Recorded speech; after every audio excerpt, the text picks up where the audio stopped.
Halina tayo magdiwang sa ngalan ng Ama at ng Anak at ng Espiritu Santo. Amen. Ang pagpapala ng ating Panginoong Hesukristo, ang pag-ibig ng Diyos Ama at ang pagkipagkaisa ng Espiritu Santo naway sumainyong lahat. At sumaiyo rin. Mga minamahal na kapatid, sa pagdiriwang natin ng kapistahan ng Nuestro Padre Jesus Nazareno, itinatampok natin ang banal niyang pangalan at ang maluwalhati niyang krus.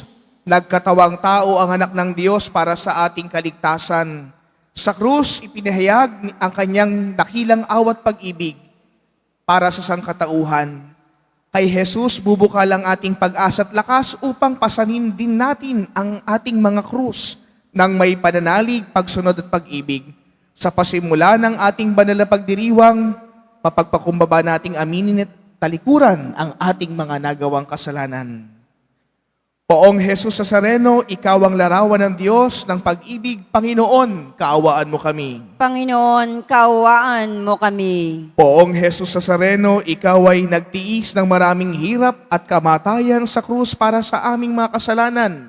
Kristo, kaawaan mo kami. Kristo, kaawaan mo kami. Poong Jesus Nazareno, ikaw ang lingkod na lubos na kinalulugdan ng Ama. Panginoon, kaawaan mo kami. Panginoon, kaawaan mo kami. Kaawaan nawa tayo ng makapangyarihang Diyos, patawarin tayo sa ating mga nagawang kasalanan at patnubayan tayo tungo sa buhay na walang hanggan. Amen. Gloria in excelsis Deo.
Manalangin tayo.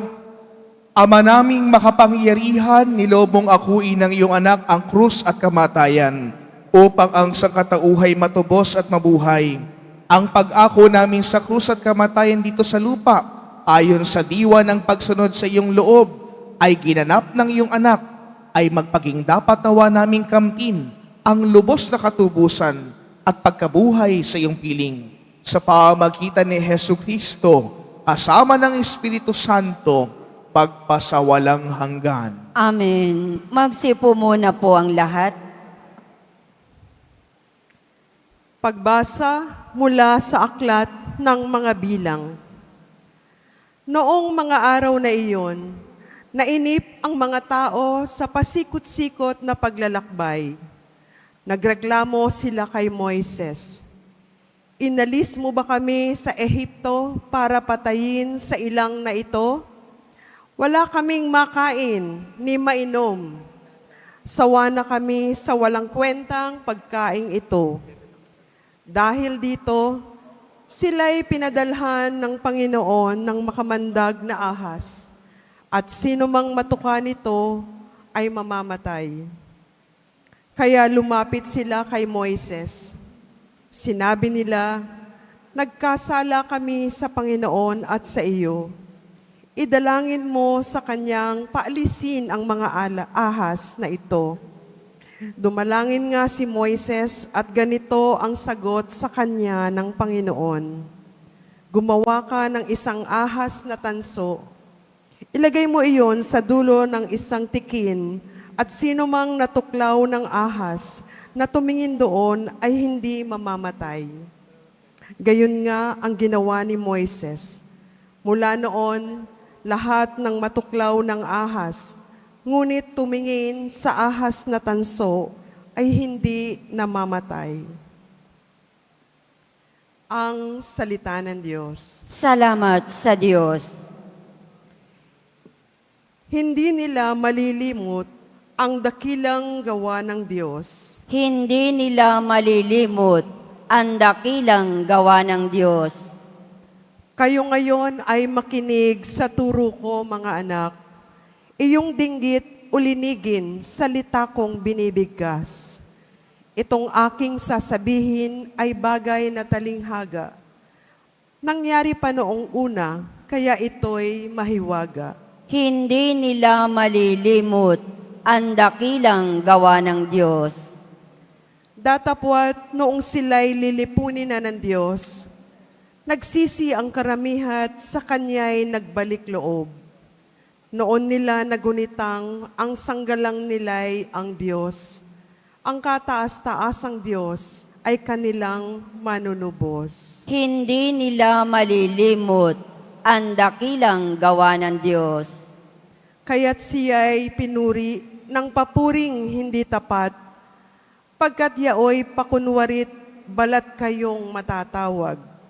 Sa kanilang mga puso, naghahari kataksilan. Hindi sila nagtatapat sa ginawa niyang tipan. Hindi nila malilimot ang dakilang gawa ng Diyos. Gayon paman, palibhasay Diyos siyang mahabagin. Ang masamang gawa nila'y pinatawad niyang tambing. Dahilan sa pag-ibig niya'y hindi sila wawasakin.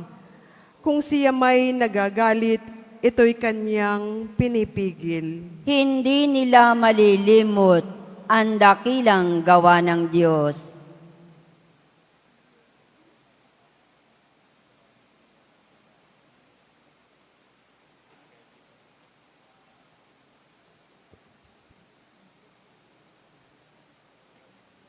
Pagbasa mula sa sulat ni Apostol San Pablo sa mga taga-Filipos. Si Kristo Jesus, bagamat siya'y Diyos, ay hindi nagpilit na manatiling kapantay ng Diyos.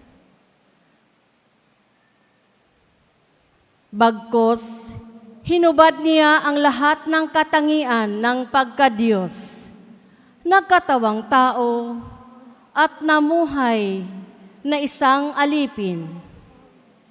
Nang maging tao, siya'y nagpakababa at naging masunurin hanggang kamatayan. Oo, hanggang kamatayan sa krus. Kaya naman, siya'y itinampok ng Diyos at binigyan ng pangalang higit sa lahat ng pangalan. Ano pat ang lahat ng nilalang na nasa langit, nasa lupa, nasa ilalim ng lupa, ay maninikluhod at sasamba sa Kanya.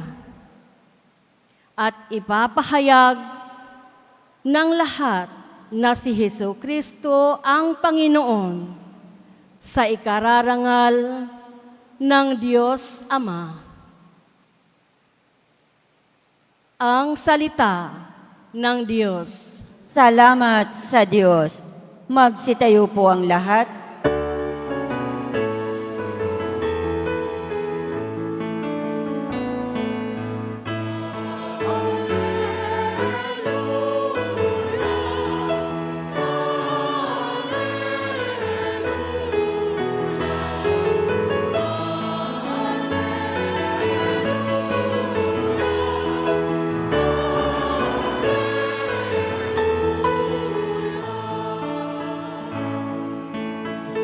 Kami sumasamba sa iyo at gumagalang sa krus mo, nakaligtasan ng mundo.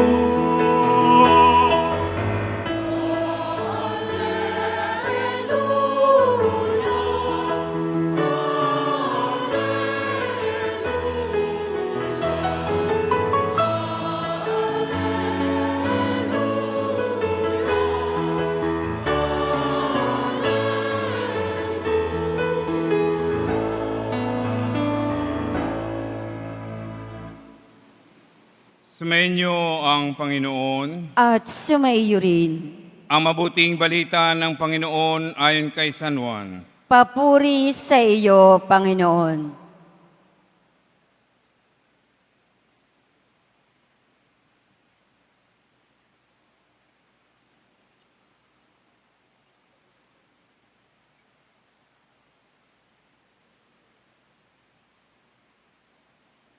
Noong panahong iyon, sinabi ni Jesus kay Nicodemo, walang umakyat sa langit kundi ang bumaba mula sa langit, ang anak ng tao. At kung paano itinaas ni Moises ang ahas doon sa ilang, gayon din naman kailangang itaas ang anak ng tao, upang sinumang sumampalataya sa Kanya ay magkaroon ng buhay na walang hanggan. Gayon na lamang ang pag-ibig ng Diyos sa sanlibutan, kaya binigay niya ang Kanyang bugtong na anak, upang ang sumampalataya sa Kanya ay hindi mapahamak, kundi magkaroon ng buhay na walang hanggan. Sapagkat sinugo ng Diyos ang Kanyang anak, hindi upang hatulang maparusahan ang sanlibutan, kundi upang iligtas ito sa pamagitan niya. Ang mabuting balita ng Panginoon. Pinupuri ka namin, Panginoong Heso Kristo. Magsipo mo ng lahat.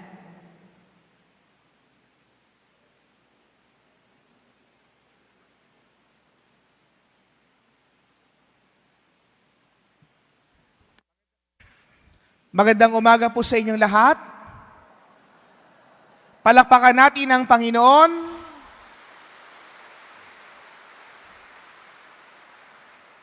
Happy Fiesta po sa inyo. Maligayang kapistahan po sa ating lahat. Pakigising nga po ang katabi, gumising ka na, magsimba na, makinig ka na. Mga kapatid, ngayon pong araw po na ito ay katangi-tangi dahil po pinagdiriwang po hindi lang po ng Quiapo, hindi lang po ng Maynila, kundi ng buong Pilipinas ang dakilang kapistahang ito ng ating Poong Jesus Nazareno. At ngayon din po mga kapatid, ang tema po natin, ano nga po ang tema natin ngayong taon na ito? Mas mabuti ang pagsunod kaysa sa paghahandog sa mga umaasa kay Jesus. Ngayon mga kapatid, atin pong pag-usapan, ang isang deboto ba ay masunurin o hindi? Kung masunurin ang deboto, unang-una, hindi matigas ang kanyang ulo dahil walang debotong matigas ang ulo. Ang taong matigas ang ulo, hindi marunong sumunod dahil ang sinusundan lang niya ay ang kanyang sarili at hindi pinakikinggan ang kalooban ng Diyos. At ngayong kapistahang ito, at sa tema din natin ngayong taong ito, tinuturuan tayong sumunod sa kalooban ng Diyos. Hindi ang kalooban natin ang masusunod, hindi ang kalooban ng mga namumuno, hindi ang kalooban ng mga makapangyarihan, kundi ang kalooban lamang ng tanging makapangyarihan. Ito'y walang iba, kundi ang ating Panginoong Jesus. Kaya nga, di ba, sa unang pagbasa pa lamang, nakita po natin ang katigasan ng ulo ng mga Israelita. Ayaw nilang sumunod. Ayan, nagkamatay sila habang tinutuklaw ng ahas. Pero ang sabi ng ating Panginoon, ang sabi ni Yahweh, ang sino mang tumingin sa ahas sa tanso ay hindi kailanman mamamatay, kundi magkakaroon ng kagalingan. Kasi mga kapatid, ang isang taong matigas ang ulo at ayaw sumunod, ayaw niyang makinig. Ang daming mga tao, ang daming mga mananampalataya, ayaw makinig, ayaw sumunod. Sinabi ng bawal pumasok, doon papasok. Bawal magparking, doon magpapark. Bawal tumawid, nakamamatay, tatawid pa rin. Kaya mga kapatid, tinuturuan tayo ng Panginoon na buksan natin ang ating mga tainga upang tayo ay makapakinig. At tanging tinig lamang ng Diyos, utos lamang ng Diyos ang ating pakikinggan. Pakikinig upang hindi maging matigas ang ating mga ulo. Mga kapatid, sa pagkakataong din pong ito, kung tayo po marunong sumunod, tinuturuan din po tayo ng Diyos na maging mababang loob, walang debotong mayabang. Dahil kung meron pong debotong mayabang, hindi niya nilalarawan ang muka ng ating Panginoong Jesus. Tignan niyo po ang muka ng Jesus Nazareno. Mukhang nahihirapan. Katulad po natin, pasan-pasan ang krus, pasan-pasan ang problema ng buhay, mababang mababa. Kaya mga kapatid, ang tinuturo din po sa atin ngayong araw na kapistahang ito, maging mababa ang ating loob. At sa pagiging mababang loob, ang pinapakita ng deboto, hindi ang kanyang panata, kundi ang kanyang pananampalataya. Dahil ang isang nananampalataya na may tunay na panata, panigurado, mababa ang loob dahil ang pinapakita niya ay ang Diyos na lubhang dakila. Ito po mga kapatid, ang kababaang loob ng Diyos. Kaya minarapat niyang magkatawang tao, minarapat niyang abutin tayo, minarapat niyang ipaunawa ang kanyang pagka-Diyos sa kanyang pagkakatawang tao, maging katulad natin, nabuhay katulad natin. Iniligtas ang daigdig sa pag-ibig niyang walang maliw. Iyan, mga kapatid, ang kababaang loob ng Diyos na dapat na sumasalamin sa atin bilang mga deboto.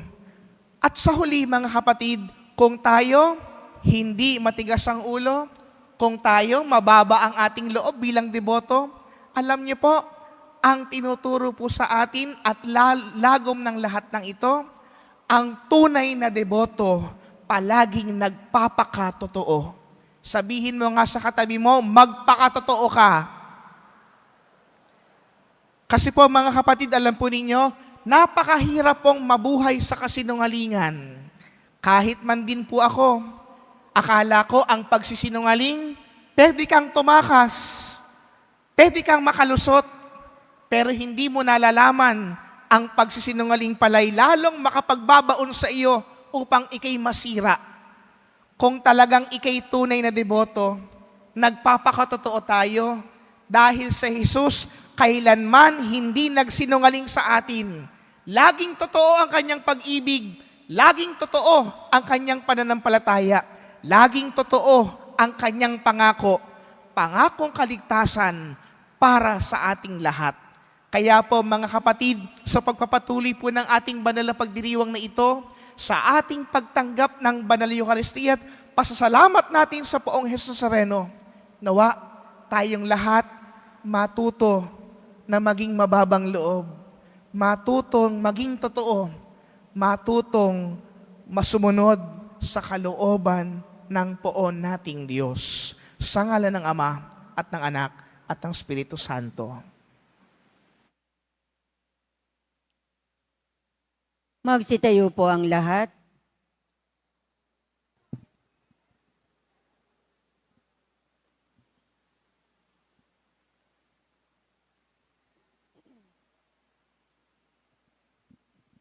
Ipahayag natin ang ating pananampalataya.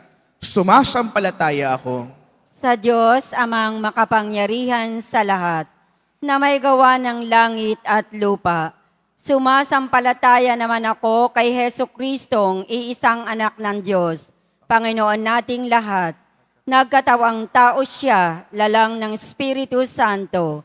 Ipinanganak ni Santa Mariang Birhen, pinagpakasakit ni Poncio Pilato, pinako sa krus, namatay, inilibing. Nanaog sa kinaroroonan ng mga yumao, nang may 3 araw na buhay na maguli, umakyat sa langit, naluluklok sa kanan ng Diyos amang makapangyarihan sa lahat. Doon magmumula paririto at hukom sa nangabubuhay at nangamatay na tao. Sumasampalataya naman ako sa Diyos Espiritu Santo, sa banal na simbahang katolika, sa kasamahan ng mga banal, sa kapatawaran ng mga kasalanan, sa pagkabuhay na muli ng nangamatay na tao, at sa buhay na walang hanggan. Amen. Mga kapatid, tayo'y tinipon upang ipagdiwang ang misteryo ng ating kaligtasan sa pamamagitan ng ating Panginoon Hesukristo sa pagpaparangaral sa atin sa kanyang banal na pangalan at maluwalhating krus. Ding ginawa ng Diyos Ama ang ating mga dasal alang-alang sa pagmamahal niya sa kanyang bugtong na anak. Sa bawat panalangin nating tutugon, maawaing Panginoon, dinggin mo kami. Mawaing Panginoon, dinggin mo kami. Ang iyong anak, si Kristong kataas-taasang pari, ay patuloy na niluluwalhati ka. Italaga mo ang simbahan sa kabanalan at pagsunod upang maging liwanag ng sanlibutan. Manalangin tayo sa Panginoon. Mawaing Ama, dinggin mo kami. Ipinagkaloob mo sa amin ang iyong anak na si Jesus, na nagpakumbaba hanggang sa kamatayan sa krus. Gawin kaming maamo at mababang loob upang tunay kaming magmahal at maglingkod sa isa't isa. Manalangin tayo sa Panginoon. Maawaing Panginoon, dinggin mo kami. Nilikha mo ang tao sa iyong wangis at larawan. Tulungan kaming kilalanin ang ngalan at larawan ng iyong anak sa aming kapwa upang maghari ang paggalang, katarungan at pagtutulungan. Manalangin tayo sa Panginoon. Maawaing Panginoon, dinggin mo kami. Sa pamamagitan ng sugat ng iyong pinakamamahal na anak, kami ay pinaghilom. Makita nawa ng mga may sakit sa banal na krus ang kagalingan, kalakasan at kapanatagan. Manalangin tayo sa Panginoon. Maawaing Panginoon, dinggin mo kami. Sa muling pagkabuhay ng iyong anak, nagtagumpay siya laban sa kasalanan at kamatayan. Ang mga yumao, nawa ay patawarin sa kanilang mga kasalanan at magkamit ng walang hanggang kapayapaan. Manalangin tayo sa Panginoon. Maawaing Panginoon, dinggin mo kami. Sa katahimikan ng ating puso, idulog natin ang ating mga kahilingan, kasama ang mga taong nagpapadasal sa atin.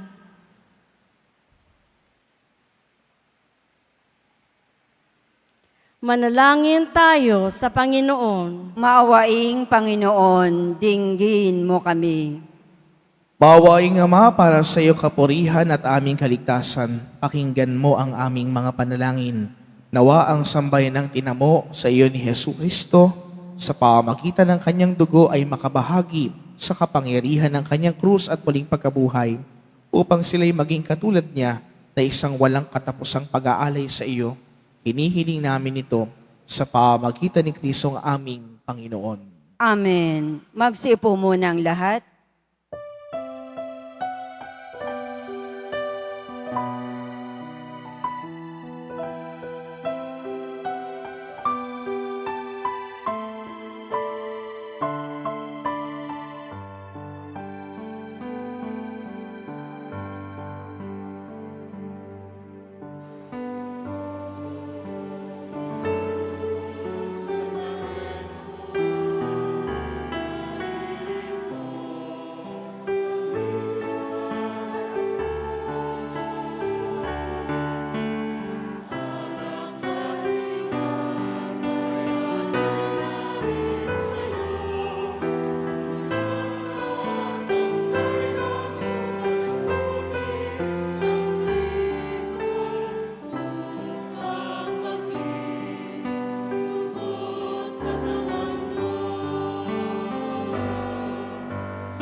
Magsitayo po ang lahat.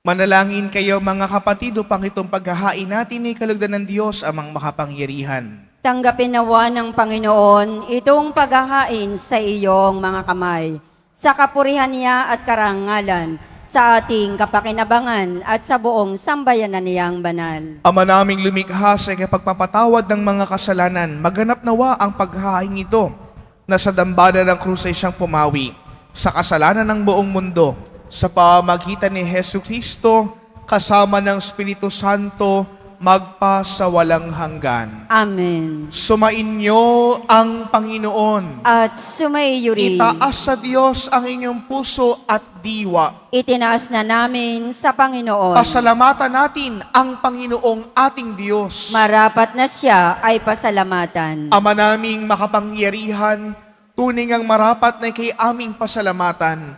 Iyong ipinasyang sa kahoy na krus, ang sangkatauhay tubusin ni Jesus. Sa punong kahoy nagkapwang ang kamatayan. Sa punong kahoy na naig ang sumuway sa iyo. Sa kahoy na krus, siya'y nadaig ng masunuring anak mo. Kaya kaisa ng mga anghel na nagsisiawit ng papuri sa iyo nang walang humpay sa kalangitan. Kami nagbubunyi sa iyong kadakilaan.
Ama naming banal, ikaw ang bukal ng tanang kabanalan. Kaya sa pamagitan ng iyong Espiritu, gawin mong banal ang mga kaloob na ito upang para sa amin maging katawan at dugo ng aming Panginoong Hesukristo. Bago niya pinagtiis ang kusang loob na maging handog, hinawakan niya ang tinapay. Pinasalamatan kaniya. Pinaghati-hati niya iyon, iniabot sa kanyang mga alagad at sinabi, "Tanggapin ninyong lahat ito at kanin. Ito ang aking katawan na ihahandog para sa inyo."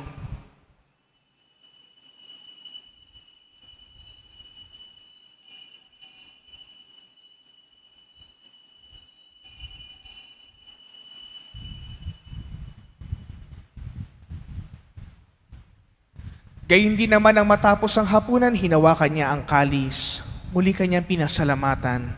Iniabot niya ang kalis sa kanyang mga alagad at sinabi, "Tanggapin ninyong lahat ito at inumin. Ito ang kalis ng aking dugo, ng bago't walang hanggang tipan. Ang aking dugo na ibubuhos para sa inyo at para sa lahat, sa ikapagpapatawad ng mga kasalanan. Gawin ninyo ito sa pag-alaala sa akin."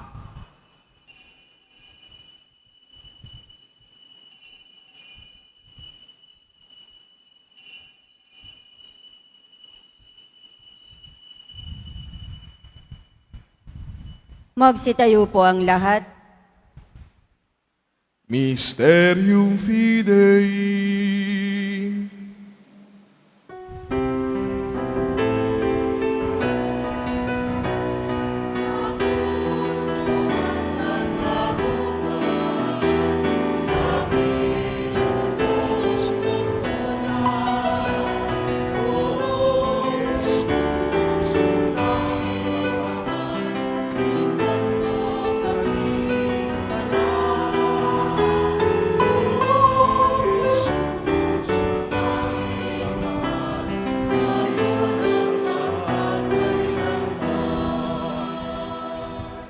Ama, ginagawa namin ngayon ang pag-alaala sa pagkamatay at muling pagkabuhay ng iyong anak.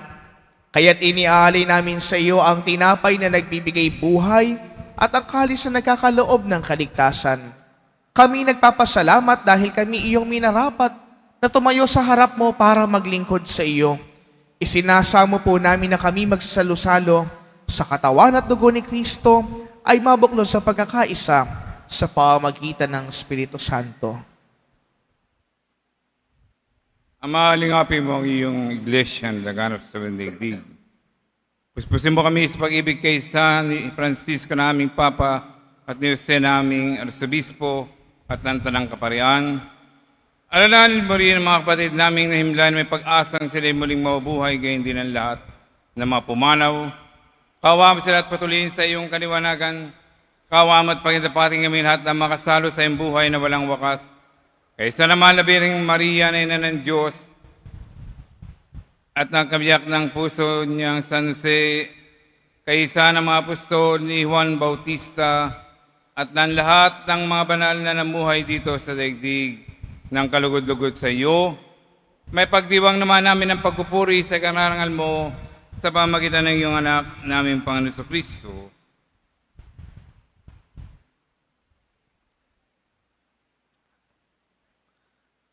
Sa pamamagitan ni Kristo, kasama niya at sa Kanya, ang lahat ng parangal at papuri ay sa iyo, Diyos Amang makapangyarihan, kasama ng Espiritu Santo, magpasawalang hanggan.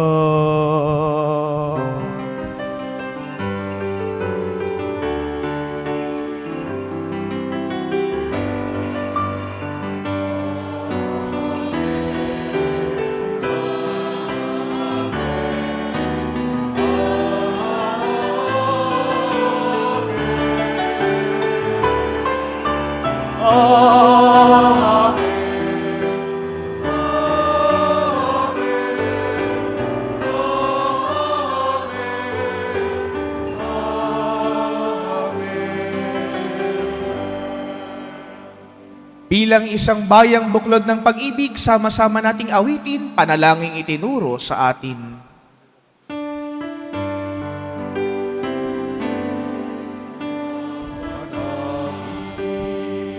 Sumasalangit ka, sambahin ang ngalan mo, Ama sa amin, ang kaharian mo, sundin ang loob dito sa lupa para ng sa langit. Bigyan mo kami ngayon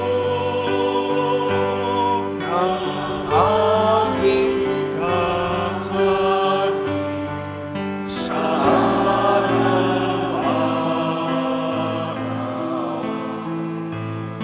At patawarin mo kami sa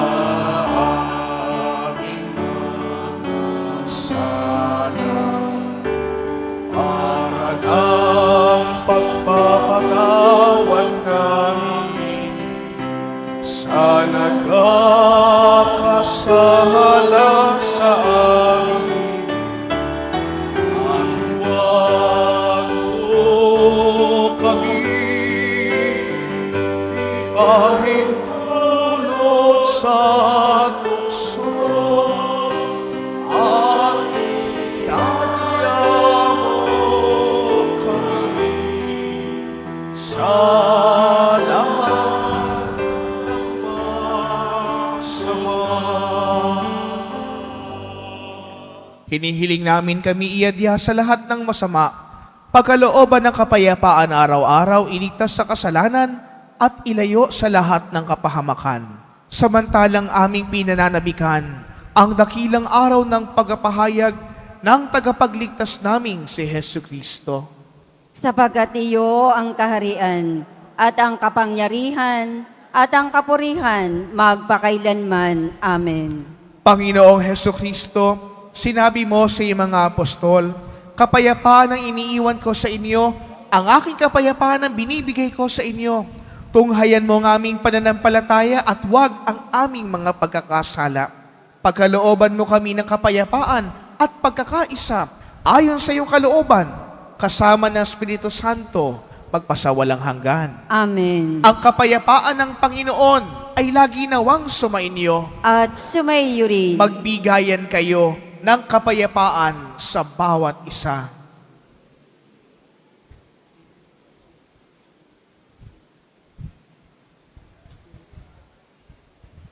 Kordero ng Diyos na nag-aalis ng mga kasalanan ng sanlibutan, maawa ka sa amin. Kordero ng Diyos na nag-aalis ng mga kasalanan ng sanlibutan, maawa ka sa amin. Kordero ng Diyos na nag-aalis ng mga kasalanan ng sanlibutan, ipagkaloob mo sa amin ang kapayapaan. Magsilod po ang lahat.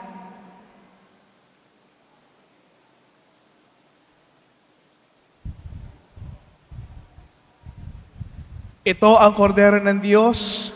Ito ang nag-aalis ng mga kasalanan ng sanlibutan.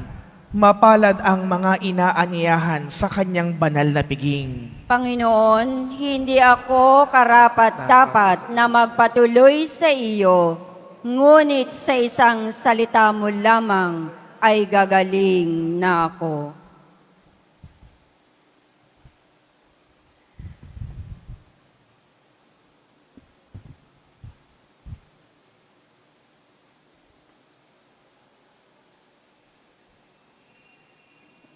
Para sa lahat ng tatanggap ng banal na komunyon, sasagot po tayo ng amen.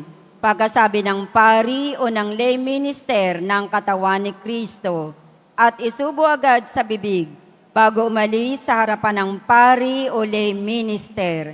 Sumunod po tayo.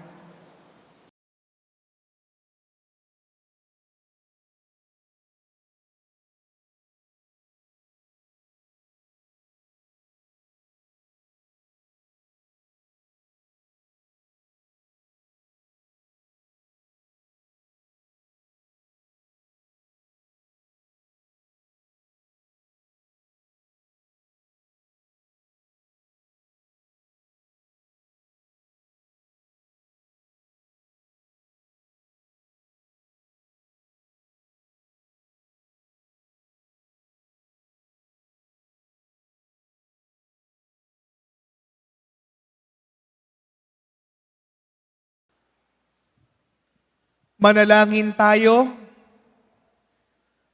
Panginoong Hesukristo, kami nagsalo-salo sa banal na pakikinabang ay nakikiusap sa iyo na ang mga nasagip ng kahoy na krus na nagbibigay buhay ay iyong ihatid sa pagkabuhay sa kalutian, sapagkat ikaw ang Panginoon, magpa sa walang hanggan. Amen. Muli po sa inyo pong lahat na mga nagsimba, mga nag-alay po ng pamisa, mga naglingkod po dito sa ating parokya at pambansang dambana. Maraming salamat po sa inyong lahat. Palakpakan po natin ang bawat isa.